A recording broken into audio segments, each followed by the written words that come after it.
Hello അസ്സാം വലൈക്കും. M news വ്ളോഗിലേക്ക് എല്ലാവർക്കും സ്വാഗതം. ഇന്ന് നമുക്ക് നല്ല പെർഫെക്റ്റ് ആയിട്ട് എങ്ങനെയാണ് പരിപ്പ് വട ഉണ്ടാക്കുന്നത് നോക്കാം കേട്ടോ.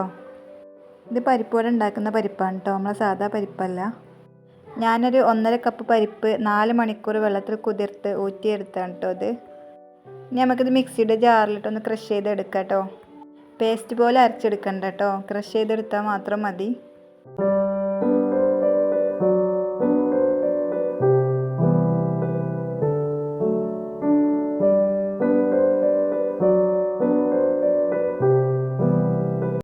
ഇനി നമുക്ക് ഇതിക്കൊരു 1/2 ടീസ്പൂൺ വലിയ ജീരകവും എരിവിന് ആവശ്യമായിട്ടുള്ള വറ്റൽമുളകും ഞാനൊരു 3 എടുത്തേക്കണം കേട്ടോ. നല്ല എരിവ് ഉണ്ടായതുകൊണ്ടാണ്.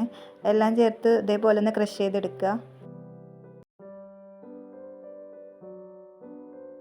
ഇനി നമുക്ക് ഇതിക്കൊരു വലിയുള്ളി ചെറുതായി അരിഞ്ഞ് ചേർത്ത് കൊടുക്കുക. കുറച്ച് കറിവേപ്പില ഇട്ട് കൊടുക്കുക. 1 ടീസ്പൂൺ ഇഞ്ചി ചെറുതായി അരിഞ്ഞതും പാകത്തിന് ഉപ്പും ചേർത്ത് കൊടുക്കുക. ഇതിക്കൊരു 1/4 ടീസ്പൂണ് കായപ്പൊടി കൂടെ ചേർത്ത് കൊടുക്കുക കേട്ടോ. ഇനി കൈവച്ച് നല്ലോണം ഒന്ന് കുഴച്ചെടുക്കുക. ഇനി ചെറിയ ഉരുളകളാക്കി നമ്മുടെ കയ്യിൻ്റെ ഉൾഭാഗത്ത് വെച്ചുകൊണ്ട് മെല്ലെ ഒന്ന് പ്രസ് ചെയ്ത് കൊടുക്കുക കേട്ടോ. ഇതേപോലെ ഒന്ന് ചെയ്തെടുത്താൽ മതി, നല്ലോണം അമർത്തരുത്. ഇങ്ങനെ ചെയ്താലേ പരിപ്പുവടൻ്റെ അതേ ഷേപ്പിൽ നമുക്ക് കിട്ടുള്ളൂ.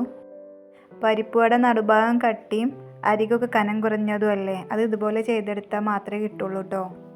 അപ്പോൾ നമുക്ക് എല്ലാം ഇതുപോലെ ചെയ്തെടുക്കാം.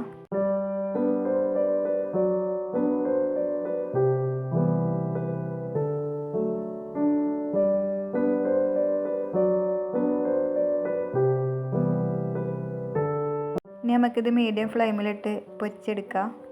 ഇതുപോലെ ഒന്ന് ഉണ്ടാക്കി നോക്കൊണ്ടു. ഞങ്ങളെ വീഡിയോസുകളൊക്കെ കാണുമ്പോൾ നിങ്ങൾക്ക് ഇഷ്ടമാണെങ്കിൽ ലൈക്ക് ചെയ്യാനും ഷെയർ ചെയ്യാനും സബ്സ്ക്രൈബ് ചെയ്യാനൊന്നും മറക്കല്ലേ കേട്ടോ. ഇനി നല്ല വീഡിയോസുമായി വരുന്നുണ്ട്. അസ്സലാമു അലൈക്കും.